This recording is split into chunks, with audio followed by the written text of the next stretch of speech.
అందరికీ praise lord. ఈరోజు దేవుని వాక్యం యెషయా గ్రంథం 55వ వచనం, 55వ అధ్యాయం 8 నుంచి చదువుకుందాం. నా తలంపులు మీ తలంపులు వంటివి కావు, మీ త్రోవలు నా త్రోవలు వంటివి కావు.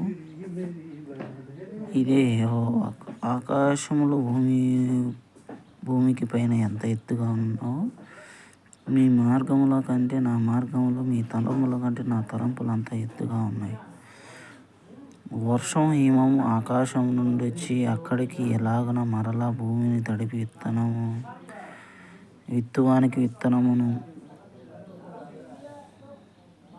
భుజించు వారికి ఆహారమును కలుగుటకై అది చిగురించి వర్ధిల్లునట్టు చేయును, అలాగే నా నోటి నుండి వచ్చు వచనమును ఉండును. నిష్ఫలముగా నా యొద్ద మరలక అది నాకు అనుకూలమైన దాన్ని నెరవేర్చును. నేను పంపిన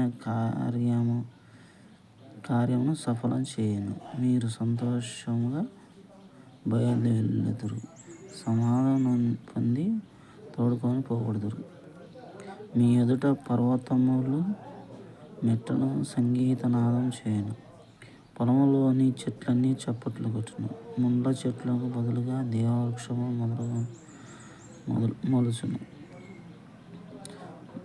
బోధగుండు చెట్లకు బదులుగా గొంజి వృక్షము ఎదుగును. అది యెహోవాకు ఖ్యాతిగాను, ఆయన కొట్టివేయబడని సత్యమైన జ్ఞాపక సూచనగాను ఉండును. దేవుడు ఈ వాక్యం దీవించును గాక. ఆమేన్.